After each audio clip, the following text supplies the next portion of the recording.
రాష్ట్రం level మీదన్నా 420 cheating case పెట్టాలంటే మా ఆడబిడ్డలను కొడుతున్నా నేను 100 రోజుల్లో ఇస్తా అని చెప్పి సంవత్సరం అయినా ఇయ్యనందుకు మొత్తం ఆడబిడ్డలు పెట్టాలి రేవంత్ రెడ్డి మీద చీటింగ్ కేసు, రాహుల్ గాంధీ మీద పెట్టాలి చీటింగ్ కేసు, కాంగ్రెస్ వాళ్ళ మీద పెట్టాలి గ్యారెంటీలు అని చెప్పి మాట దానినందుకు కేసులు పెట్టాలి. ఇక మనం కేసులు పెట్టినా పోలీసు వాళ్ళు ఉన్నారా ఈడ? ఇక పోలీసు వాళ్ళకి దరఖాస్తు ఇచ్చినా వాళ్ళు తీసుకోరు పాపం. వాళ్ళు ఏం చేస్తారు, రేవంత్ రెడ్డి మళ్ళీ ట్రాన్స్ఫర్ చేస్తాడో ఉల్టా ఏమన్నా చేస్తాడో అని వాళ్ళ భయం. కాబట్టి మీరు కేసు పెట్టినా వాళ్ళు తీసుకోరు. అందుకే మనం ఒక్కటే పని చేయాలి. ఏం చేయాలి? ఓట్లప్పుడే సురుకు పెట్టాలి.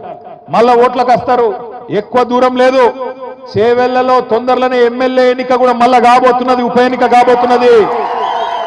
మీరు గెలిపించిన ఎమ్మెల్యే మీరు కేసీఆర్కే ఓటేసిర్రు, ఓటేసి గెలిపించిర్రు. కానీ ఆ ఎమ్మెల్యే ఏందో కానీ రేవంత్ రెడ్డి సంకలది వచ్చిండు. ఇప్పుడు రేవంత్ రెడ్డి గారు సంకలది వచ్చిండు. ఎందుకు పోయినవా అంటే అభివృద్ధి కోసం పోయినా అంటుండు. ఎవరు అభివృద్ధి కోసం పోయినావు నువ్వు? ఏం అభివృద్ధి చేసినావు ఈ సంవత్సరంలో? రైతు బంధు ఇచ్చినవా? లేకపోతే ఆడబిడ్డలకు నెలకు 2500 ఇచ్చినవా? తులం బంగారం ఇచ్చినవా? చదువుకునే పొలగాళ్ళకు స్కూటీలు ఇచ్చినవా? నువ్వు ఇచ్చిన మాట ఒక్కటని నిలబెట్టుకున్నావా? ఏం అభివృద్ధి అయింది ఈ సంవత్సరంలో? ఉన్నది మీకింది. కాబట్టి నేను అంటున్నా, రేపు ఎలక్షన్ వస్తుంది. ఎలక్షన్ వచ్చినప్పుడు చేవెళ్ళ మాత్రమే కాదు, రాష్ట్రంలో 10 మంది ఎమ్మెల్యేలు ఎవరైతే పార్టీ మారినరో 2025 సంవత్సరంలోనే ఆ ఎలక్షన్ కూడా వస్తుంది. మీ